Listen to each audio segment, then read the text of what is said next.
Bienvenidas, bienvenidos. Vamos a continuar con este programa de formación dirigido a todos ustedes. Soy Vanessa Herrera, soy psiquiatra comunitario, terapeuta familiar, integrante del equipo técnico de la Dirección de Salud Mental.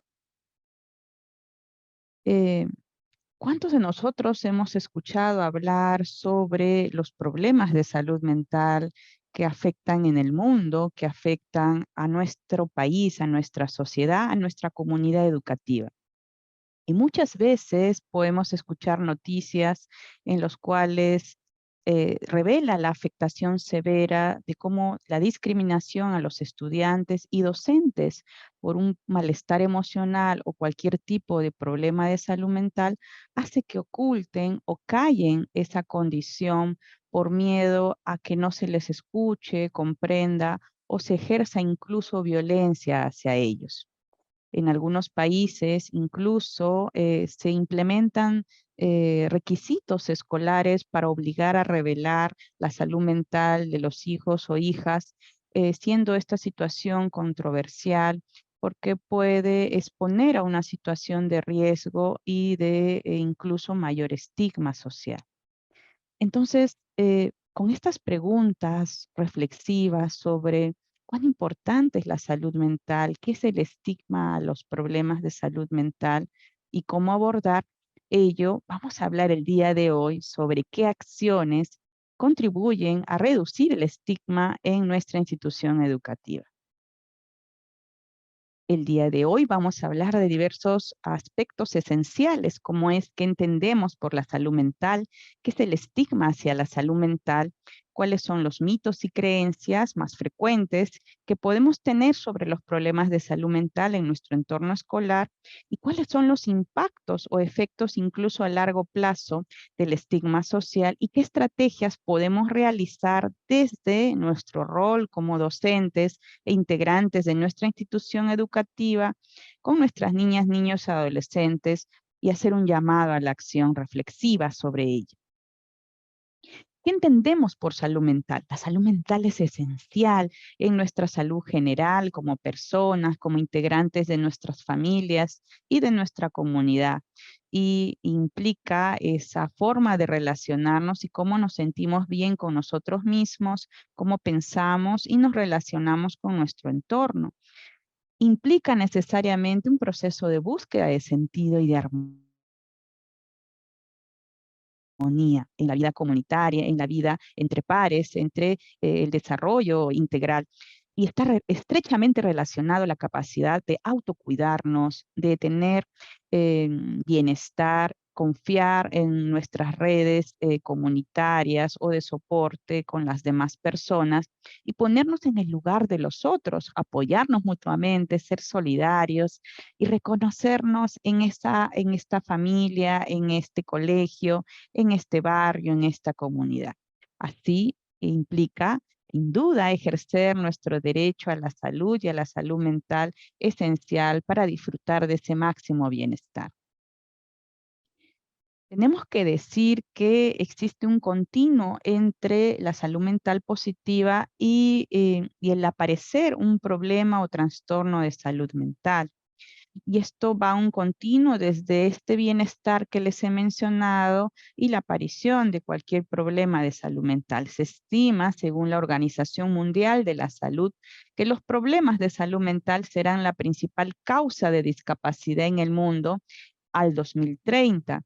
Y con la pandemia por la COVID-19 se hizo muy visible el impacto severo en nuestras niñas, niños y adolescentes y comunidad educativa ante el confinamiento prolongado y las inequidades sociales, cómo ha repercutido en mayor presencia de estados de ansiedad, depresión, riesgo suicida, afectación severo en el rendimiento académico, y en general la capacidad de disfrutar nuestra vida y la soledad que impactó severamente y el aislamiento social en nuestras infancias. Entonces, es necesario revalorar y priorizar la salud mental en nuestra vida y detectar a tiempo, lo antes posible, un problema de salud mental. Entonces, Cuidar nuestra salud mental, hablar de salud mental es tarea de todos y todas. Y nosotros, en nuestra institución educativa, es un ámbito esencial de gran valor para desarrollar múltiples actividades, no solo por nosotros como personal docente valioso, sino también por los equipos de tutores, psicólogos, enfermeras en colegios, cualquier equipo administrativo, auxiliares, dedicados al cuidado de nuestra infancia y adolescencia. Eso implica que todos nosotros tengamos claro la importancia de la salud mental, derribar mitos y creencias sobre su abordaje, actuar priorizando ello y generando un clima de un entorno favorable a promover actividades de cuidado y autocuidado de nuestra salud mental, fomentando activamente una vida saludable, una detección temprana de los trastornos de salud mental y en general brindar apoyo activo, afectuoso a nuestras niñas, niños y adolescentes que presenten tal vez alguna señal de alerta o que sufran ya un trastorno mental o un problema del neurodesarrollo. Entonces, es necesario considerar y comprender qué es el estigma. ¿Qué es el estigma hacia las personas con problemas de salud mental? Bueno, el estigma es como una marca que mancha o excluye a una persona de las otras y va a afectar a su valor en un entorno social, en un grupo social al cual pertenece. Se refiere sin duda por extensión, a las actitudes y comportamientos negativos hacia una persona que tiene en este caso un problema de salud mental o que consume sustancias psicoactivas o un consumo de drogas. El estigma en sí puede ser lamentablemente duradero y poner incluso en peligro la vida a la persona que sufre de un problema de salud mental. ¿Por qué pone en peligro la vida? Porque ejerce una serie de vulneraciones a sus derechos y ejerce una situación de discriminación y exclusión social. Pero, ¿qué es la discriminación hacia las personas con problemas de salud mental? Esta discriminación es esta estigmatización, exclusión y trato injusto que se brinda lamentablemente a una niña, niño, adolescente o cualquier persona por la condición de salud mental que tiene. Está demostrado, según diferentes estudios, que una niña, niño, adolescente o persona en general con problema de salud mental puede enfrentar mayores situaciones de discriminación en sus relaciones interpersonales. Y esto conlleva a que esté en estados de mayor aislamiento, soledad, falta de apoyo social y lamentablemente ser etiquetada con estereotipos negativos. Estas son algunas de las narrativas que hemos escuchado en diversos talleres presenciales cuando hemos intervenido acompañando y asesorando a comunidades educativas. Por ejemplo, pueden creer, son agresivos, son maleducados, contagian su comportamiento al resto de niños, pueden decir los propios padres. Mejor no hablen con él, con ella, está loco, está loca, ellos no pueden estudiar, o el otro padre puede incluso comentar, retrasa el aprendizaje de mi hijo. Es clave que nosotros identifiquemos nuestros lenguajes y nuestras narrativas de modo que no sean estigmatizantes y tengamos un lenguaje afectivo, respetuoso, hablemos sobre la salud mental y reduzcamos y eliminemos en realidad cualquier estigma o estereotipo negativo hacia una persona con problemas de salud mental. Entonces, hay múltiples barreras que tenemos que recordar, un poco para recordar desde una mirada compasiva y solidaria como personal valioso que somos docentes, de entender que una persona con un malestar emocional, un problema de salud mental que cualquiera de nosotros podemos tener a lo largo de nuestra vida, podemos sufrir más barreras a acceder o buscar ayuda oportuna. Y la persona que ya sufre depresión, ansiedad o un problema de salud mental agrava las situaciones de pérdidas laborales, de acceder a vivienda o no tener un seguro o formas de acceder a una atención especializada de salud mental. Y esto se agrava aún más si creo que yo lo puedo superar solo, ¿no? Y entonces esta creencia muy extendida aún en nuestro país de creer que lo puedo superar solo, hace que no busquemos ayuda a tiempo. Y es clave que nosotros orientemos y acompañemos en la educación para derribar esos mitos y creencias y hablarlo en el aula de manera esencial. El colegio, nuestra institución educativa, es el segundo espacio socializador esencial y cambiar esas creencias y pensamientos va a influir definitivamente en la mejora de la salud mental positiva de nuestra comunidad. Entonces, tenemos que actuar para que haya una mejor educación en salud mental, una alfabetización en salud mental en nuestra institución educativa, que no haya burlas, que no haya apodos, no tolerar ello entre los estudiantes ni docentes, que también sin darnos cuenta podemos hacer expresiones negativas hacia nuestros alumnos, no tolerar rumores o chismes, no permitir ningún tipo de exclusión social o trato discriminatorio por parte de ningún personal administrativo o docente y contribuir a brindar apoyo y resocializar a una persona que sufre cualquier malestar emocional. Entonces, tenemos que enfatizar que siempre hay esperanza y podemos recuperarnos de un problema de salud mental. Más, según múltiples estudios, el estigma y la discriminación social se interpone e impide muchas veces que las familias, los niños, niñas y adolescentes también accedan a tratamiento o sus padres busquen ayuda oportuna. Y eso hace que demore la atención y la recuperación. Es esencial motivar a ese cambio y acompañar en ese proceso desde nuestro rol docente.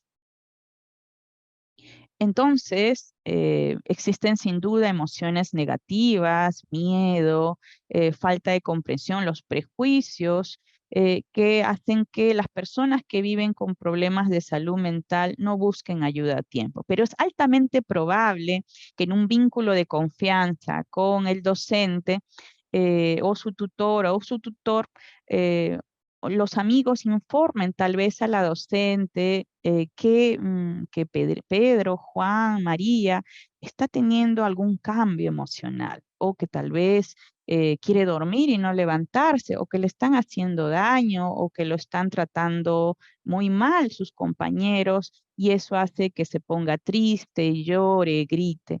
O puedo identificar señales asociados a problemas en la concentración, en la atención o hiperactividad o poco contacto social, una serie de indicadores de sospecha que está tal vez empezando a consumir alcohol o marihuana, que está teniendo problemas de conducta, que pueden ser parte de una expresión de un problema de salud mental familiar, tal vez papá, mamá se están separando, tal vez no hay apoyo social, tal vez es un niño o niña que está sufriendo explotación y está trabajando y tal vez es una niña, niño migrante, interno o externo, y está con múltiples situaciones de vulnerabilidad social que agravan su tristeza, rabia, pena. O tal vez el niño o niña no está durmiendo bien, tal vez puedo notar que se come en exceso las uñas, que está muy nervioso, tal vez que le cuesta exponer en público.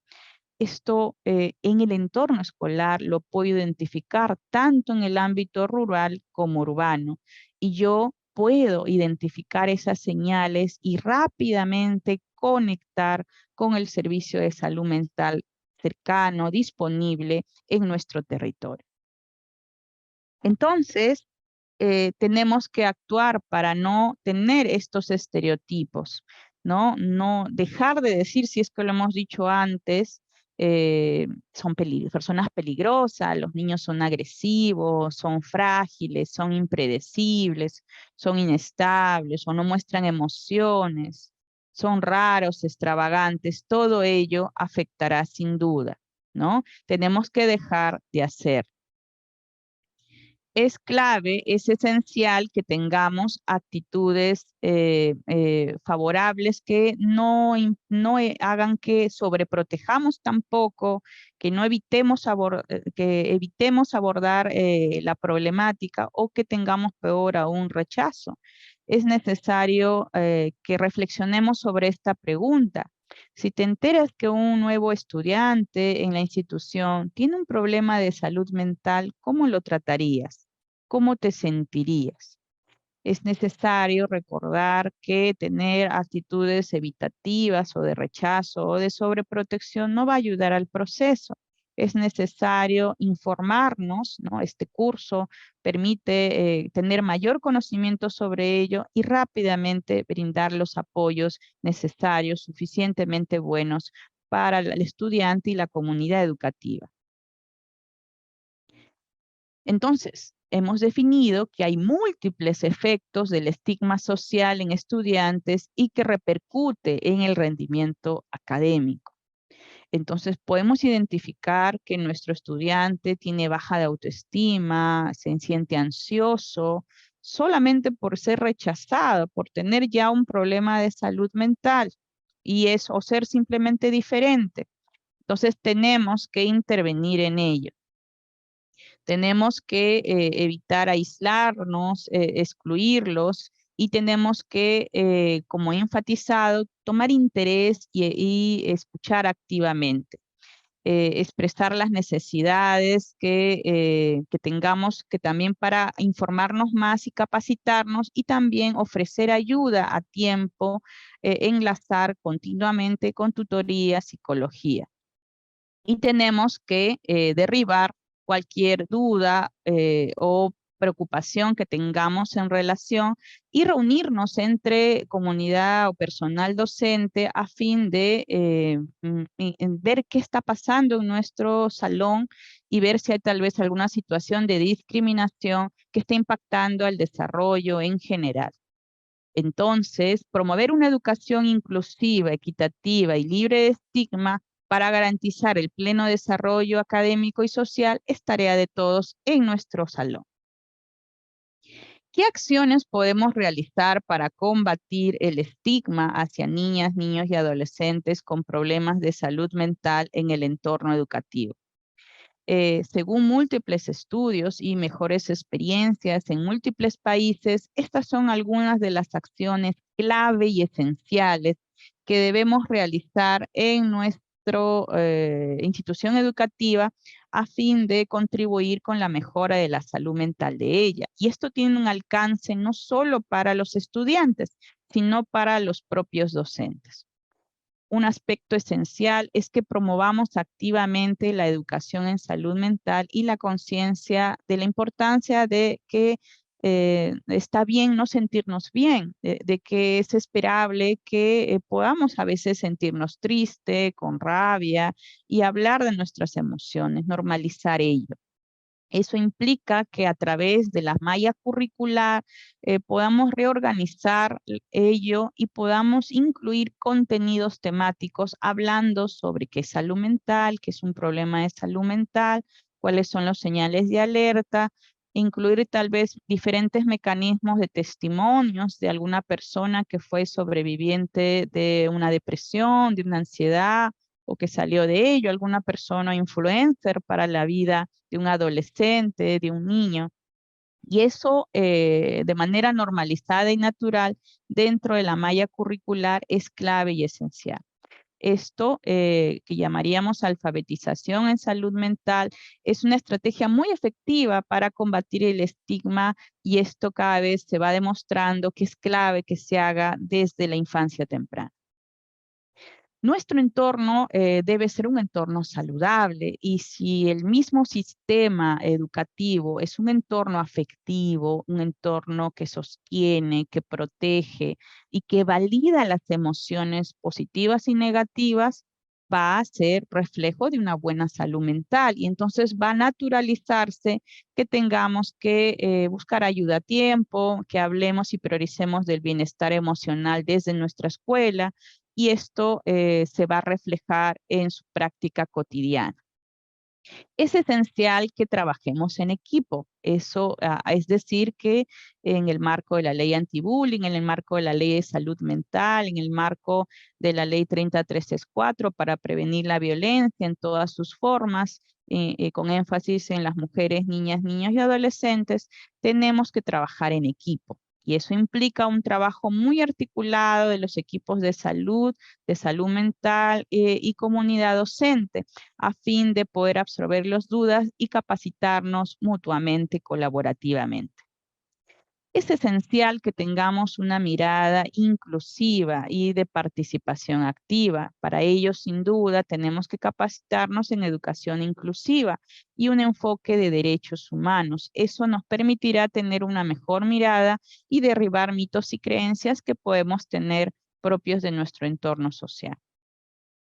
Es clave que conozcamos cuáles son los servicios de salud mental disponibles en nuestro distrito, donde está ubicado nuestra institución educativa, y fomentemos la capacidad de resistir a la adversidad y el desarrollo de habilidades socioemocionales. Lamentablemente, con la pandemia ha habido un retraso significativo de habilidades socioemocionales, ¿no? Con énfasis en niñas, niños, adolescentes y jóvenes, pero también los docentes podemos haber tenido retrasos o afectación o múltiples pérdidas y también eso afecta a la capacidad de vincularnos con nuestros niños, niños y adolescentes. Entonces, involucrar a los padres, madres, cuidadores es esencial porque ellos como modelos primarios van a ejercer tal vez un entorno hostil o un entorno con poco cuidado de la salud mental.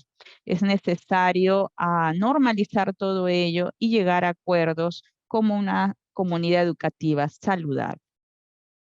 Entonces, en resumen, podemos decir que puedes tú llevar a cabo la implementación dentro de tus actividades educativas de concienciación en el entorno educativo para hablar sobre salud mental y algún problema de salud mental predominante tal vez en tu distrito, en tu barrio.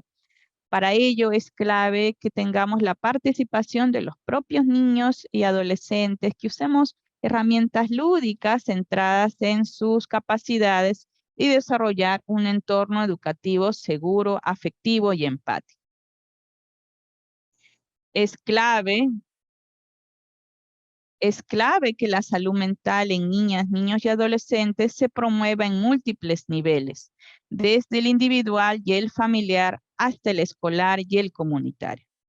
Entonces, acá les muestro un modelo, por ejemplo, de promoción y prevención y que implica múltiples intervenciones, ¿no? Por ejemplo, hay iniciativas australianas donde se promueve, previene, interviene tempranamente en materia de salud mental con una comunidad escolar positiva en el aprendizaje social y emocional, apoyando a los padres y dando intervenciones oportunas.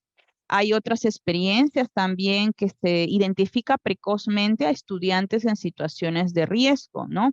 Donde se fomenta especialmente habilidades de autorregulación emocional. Podemos enseñar técnicas de relajación, mindfulness, yoga, habilidades sociales para ayudar a reducir la ira, la ansiedad, estados de ansiedad o estados emocionales negativos. Y esto puede ser en por grupo etario, por ejemplo, en el entorno escolar entre 7 a 12 años, como también en los adolescentes mayores de 12 en adelante. También podemos focalizar las intervenciones de tutoría y acompañamiento psicológico más individualizado y generar servicio diferenciado para enlazar rápidamente al centro de salud, al servicio de psicología o al centro de salud mental comunitaria disponible para hacer intervenciones individuales o grupales entre pares.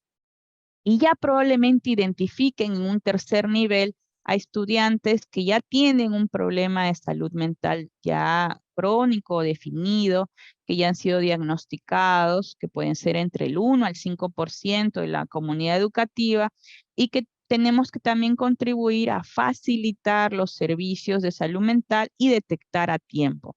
Una intervención temprana va a contribuir significativamente a la mejora de calidad de vida, a las intervenciones a largo plazo y a prevenir que haya mayores daños emocionales o físicos incluso. Entonces podemos prevenir el suicidio, podemos prevenir situaciones de violencia desde nuestro entorno educativo. Así, tenemos que hacer un llamado a la acción para superar el estigma. Las instituciones educativas podemos contribuir con el incremento del conocimiento sobre la salud mental y problemas de salud mental, y es necesario que hagamos cambios. Permitirnos hacer un cambio en nuestra comunidad educativa es totalmente posible. Nosotros como docentes guiamos a nuestros alumnos y alumnas, y podemos también nosotros dejar y abandonar los estereotipos que tenemos sobre la salud mental, y podemos hacer cambios también en ellos, fomentando conversaciones reflexivas al respecto. Normalizar hablar sobre la salud mental y la importancia de sus cuidados también va a ser esencial o clave. Finalmente, debo decirles que el estigma hacia los problemas de salud mental dificultarán el bienestar integral de la comunidad en sí, y es esencial generar cambios positivos para el fomento de la salud mental desde temprana edad. Eso implica que cambiemos nuestro ambiente escolar. A veces puede ser un ambiente escolar muy hostil, muy rígido, con poco apoyo, con poco tiempo para hablar de emociones, o con sobrecarga de tareas, muy cognoscitivo, pero poco afectivo. Entonces, ese primer cambio es esencial. Es esencial seguirnos formando, educarnos y sensibilizando a hablar sobre ello. Es esencial que desarrollemos contenidos incluidos en nuestra currícula que refuten mitos sobre la salud mental, fomente la empatía y la salud mental colectiva. Es necesario visibilizar que con la pandemia el Ministerio de Educación, en coordinación también con el Ministerio de Salud, han incrementado la necesidad de apoyos psicológicos para mejorar la salud socioemocional. Incluso en instituciones educativas, 1 de cada 2 docentes tenían ya un malestar emocional significativo, afectando severamente a su vida. Nosotros podemos escucharte, acompañarte, y es necesario buscar ayuda lo antes posible. Recuerda que hablar de nuestras emociones es esencial. Podemos permitirnos priorizar, hablar de ello, disfrutar de tiempo libre, identificar pensamientos y sentimientos sin juzgarnos, y tener hábitos saludables en nuestra rutina cotidiana. Es válido sentir tristeza, enojo, preocupación, y estas emociones las podemos tener a lo largo de la vida. Si esto es muy intenso, busquemos ayuda lo antes posible. Muchas gracias. Aquí les dejamos algunas referencias bibliográficas que pueden revisar después en mayor detalle.